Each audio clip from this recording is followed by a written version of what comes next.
আলহামদুলিল্লাহ আমাদের টঙ্গী ইজতেমা মাঠে 2, 3, 4 সংক্ষিপ্ত পরিসরে খুরুজের জোর চলছে। মূলত আমাদের নির্বাচনের কারণে আমাদের টঙ্গী যে আসন্ন বিশ্ব ইজতেমা এটার সময়টা কিছু পরিবর্তন হয়েছে। আমরা যে 5 দিনের জোর করেছি, 5 দিনের জোরের ঠিক 40 দিন পূর্বেই মূলত আমাদের টঙ্গী বিশ্ব ইজতেমা অনুষ্ঠিত হয়। কিন্তু এবার নির্বাচনের কারণে সরকারের পক্ষ থেকে যখন আমাদের বৈঠক হয়, বৈঠকে সরকারের পক্ষ থেকে বিষয়টি জানানো হয় যে এবার আপনারা ইজতেমার পূর্বে কোনো বড় সমাবেশ লাইক দ্যাট জোর বা ইজতেমায় করবেন না, নির্বাচনের পরে আপনাদের বিশ্ব ইজতেমা অনুষ্ঠিত হবে। তো ইজতেমা থেকে আমাদের যে সমস্ত ভাইয়েরা আল্লাহ তাআলার রাস্তায় বের হতেন 40 দিন বা 4 মাসের জন্য, কেউ কেউ বাহির মুলকে অর্থাৎ আমাদের বাংলাদেশ থেকেও পৃথিবীর বিভিন্ন দেশে বিদেশ সফরের জন্য আল্লাহ তাআলার রাস্তায় বের হন, ইনারাও বের হতেন। ইনাদের বের হওয়াটার কি হবে? কারণ ওনারা তো সবাই আমাদের এই ওনাদের প্ল্যানিং বলি আমরা যেটাকে, মানে সফরের তরতিব করে রাখছিলেন যে ইজতেমা থেকে বের হবে, কিন্তু ইজতেমা তো পিছিয়ে গেল, কিন্তু ওনাদের বের হওয়াটা যেন না পিছায় এই জন্য আমাদের মুরব্বীরা ওনাদের বের হওয়ার জন্য একটি মজমা কায়েম করেন, যেটাকে আমরা খুরুজ বলি, খুরুজের জোর। তো এই জোরটা আমাদের আলহামদুলিল্লাহ 64 জেলা থেকেই সমস্ত ভাইয়ের অংশগ্রহণ করতেন। কিন্তু কি বলবো, সাতপন্থী নামে এক কুচক্রী মহল, তারা হঠাৎ করেই তারা একটি সাউথ টাউনে হোক আপনার স্বপ্নের আবাসন, শতভাগ রেডি প্লট, সাথে সাথেই সাফ কাবলা রেজিস্ট্রি। মানে অযৌক্তিক দাবি পেশ করে। অযৌক্তিক বলার কারণ হলো 1 ডিসেম্বর 2018 এবং 17 ডিসেম্বর 2024 দিবাগত রাতে তারা দুইবার হামলা ঘটায় এবং এখানে আমাদের প্রথমবার প্রায় 5000 সাথী আহত হন এবং দ্বিতীয়বার প্রায় আমাদের 4 জন সাথী নিহত হন। আল্লাহ তাআলা ওনাদের শাহাদাতের মর্তবা দান করেন এবং আমাদের প্রায় শতাধিক সাথী আহত হন। এই দুইবার হামলার কারণে হযরত উলামায়ে কেরাম এবং বাংলাদেশের তৌহিদি জনতার পক্ষ থেকে যে বিষয়টি স্পষ্ট করে জানানো হয় যে তারা নীতিগতভাবে টঙ্গী মাঠে যে কোনো ধরনের সমাবেশ, ইজতেমা, জোর যে কোনো প্রোগ্রাম করার অধিকার নৈতিকভাবে হারিয়ে ফেলেছেন।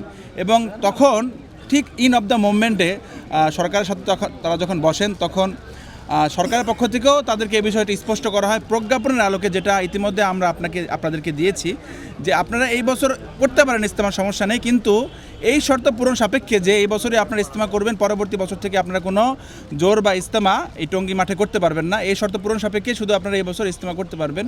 তো তারা ইজতেমা করেছে মানে হলো শর্তটা তারা মেনে নিয়েছে। এখন যদিও তারা বিভিন্ন কথা বলে যে আমরা কোনো শর্ত মানিনি বা কোনো কথা আমরা বলিনি, কিছু লিখিত দেয়নি, কিন্তু আলটিমেটলি জিনিসটা হলো ইজতেমা করার সাথে সাথে তাদের শর্তটা পূরণ করা হয়ে গেছে।